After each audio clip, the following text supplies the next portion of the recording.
जय हिंद दोस्तों मैं अरुण घिंडियाल मेरे YouTube चैनल एजे टेक पे आपका एक बार फिर से हार्दिक अभिनंदन करता हूँ। आज हम बात करेंगे एडवांस पेंशन डॉक्यूमेंट्स के बारे में।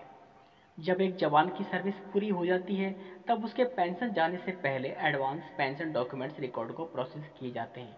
होता क्या है कि पेंशन जाने से 2 साल पहले जवान का रिकॉर्ड से वार्निंग ऑर्डर इश्यू हो जाता है। वार्निंग ऑर्डर का मतलब ये होता है कि अब जो है जवान का पेंशन जाने का समय पूरा हो जाएगा, तो वो 2 साल पहले इशू होता है रिकॉर्ड्स के द्वारा। अब जब जवान का पेंशन जाने के लिए मात्र 1 साल रह जाता है या बच जाता है, तो डिस्चार्ज ऑर्डर रिकॉर्ड्स के द्वारा इशू कर दिया जाता है और हमारे को उस 1 साल के भीतर ही यानी कि 8 से 10 महीने के भीतर एडवांस पेंशन डॉक्यूमेंट इंडिविजुअल के रिस्पेक्टिव कंपनी ऑफिस के द्वारा रिकॉर्ड्स को भेजने होते हैं। सबसे पहले हमारे पास आता है डिस्चार्ज रोल। डिस्चार्ज रोल की हमारे पास 4 कॉपीज होती हैं। 4 कॉपीज में क्या होता है, आपका नाम, नंबर, रैंक, नेम, आप कितनी सर्विस करके जा रहे हैं, उसके बाद आपके आइडेंटिफिकेशन मार्क्स, आपका होम एड्रेस, आपका जो है बैंक का डिटेलमेंट और आपके Aadhaar card number, PAN card number, Gmail ID, phone number सारे के सारे होते हैं इसमें। आप पक्का इस पर चेक कर लें, इंश्योर कर लें कि जो भी इसमें लिखा हुआ है वो ठीक ठाक है। इसी तरीके से सेकंड नंबर पे आता है डिस्क्रिप्टिव रोल। डिस्क्रिप्टिव रोल की भी आपके पास 4 कॉपीज होंगी। 4 कॉपीज में होता है क्या है कि आपकी वाइफ के लेफ्ट हैंड के उंगलियां और उनके अंगूठों के निशान, उसके बगल में उनके सिग्नेचर, ठीक उसी के जस्ट नीचे आपकी राइट हैंड आपकी उंगलियां, उनके अंगूठों के निशान और उसके बगल में आपके सिग्नेचर होंगे। आपके बैंक की जानकारियाँ जिसमें सिंगल अकाउंट, जॉइंट अकाउंट, आपकी जो जितने भी वहाँ का एड्रेस है, bank code, I F C code number, MICI नंबर, सारा ठीक ठाक जो है उसमें मेंशन होना चाहिए। उसके बाद आपका होम एड्रेस ठीक ठाक होना चाहिए। उसके बाद आपका आधार कार्ड, पैन कार्ड, आपके बच्चों के जो आधार कार्ड है वो ठीक ठाक होना चाहिए।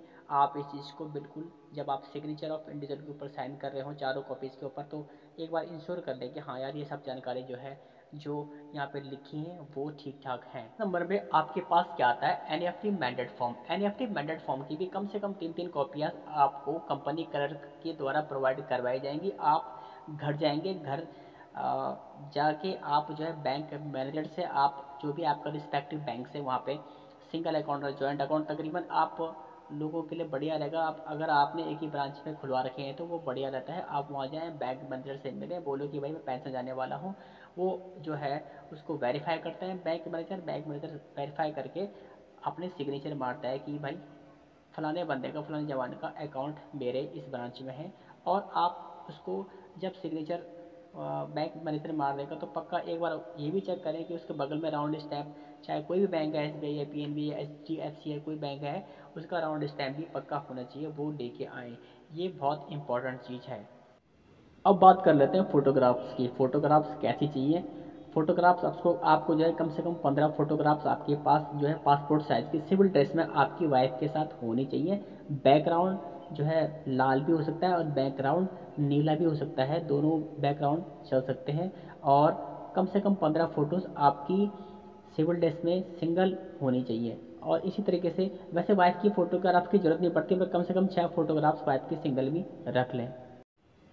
चेक बुक्स भी चाहिए। चेक बुक की जो है सिंगल अकाउंट और आपका जो जॉइंट अकाउंट है उसकी चेक बुक की कम से कम 3-3 कॉपीज़ आप जो है अलग से निकाल के रखें, उसकी ज़रूरत पड़ती है। चेक बुक की जो कॉपीज़ होती हैं वो भी भेजनी पड़ती है।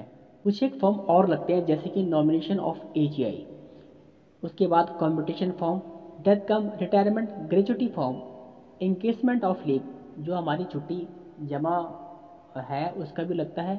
EFT फंड जो है उसका भी एक फॉर्म लगता है कि हमारे को किस तरीके से जो फंड है वो रिलीज होना है, उसके लिए एक फॉर्म लगता है। ये चीज़ें लगती हैं। तो फ्रेंड्स, जब भी आप लोग इन जो है फॉर्म्स के ऊपर साइन कर रहे हो, क्योंकि सिग्नेचर ऑफ इंडिविजुअल के ऊपर आपके सिग्नेचर होंगे, तो आप एक बार इन फॉर्म्स पे जो है गौर करके एक बार थोड़ा पढ़ लें और उसके बाद ठीक ठाक आपको लगे कि ये भी ठीक ठाक है तो उसके बाद ही इसके ऊपर आप साइन करें। तो दोस्तों, क्योंकि हम लोग जब भर्ती होके आते हैं तभी हमारा मेडिकल होता है और इसी तरीके से जब हम लोग पेंशन जाते हैं तभी हमारा मेडिकल होता है। मेडिकल की हमारे पास 4 कॉपीज़ होती हैं। 15 नंबर एक फॉर्म होता है, उसमें हमारा डेंटल और फिजिकल जो है दोनों होता है। तो डेंटल की जगह में डेंटल दांत जब डॉक्टर चेक करता है उसके बाद उसके ऊपर अपने स्टैम्प मारता है। इस तरीके से मेडिकल जब आपका होता है पूरा वेट बीपी जो भी होता है सब कुछ होता है, शुगर ब्लड प्रेशर जो भी सब चेक करते हैं, उसके बाद आपका वहाँ पे मेडिकल ऑफिसर अपना ठप्पा मारता है। तो वो कॉपी भी वहाँ पे रिकॉर्ड्स के लिए जाती हैं। आपको एक बात और बता दूं, अगर आप जो है ऑलरेडी रिटायरमेंट हो गए हैं फौज से पहले और अभी डीसी में दोबारा इनरोल होकर नौकरी कर रहे हैं और अब दूसरी पेंशन पेंशन जाने की तैयारी में है, तो आपका फॉर्मर पीपीओ जब आपने पहले नौकरी की थी तो वो वाला पीपीओ और ईसीएचएस रिकवरी फॉर्म जो होता है, ईसीएचएस का भी फॉर्म होता है, वो लगाना पड़ता है। तो वो भी आपका एडवांस पेंशन डॉक्यूमेंट के साथ जाता है। तो दोस्तों, मैं यहीं पे अपना टॉपिक समाप्त करता हूँ। अगर आपको मेरी दी हुई जानकारी पसंद आई या समझ में आई तो प्लीज़ चैनल को लाइक शेयर कमेंट और सब्सक्राइब करना ना भूलें। जय हिंद।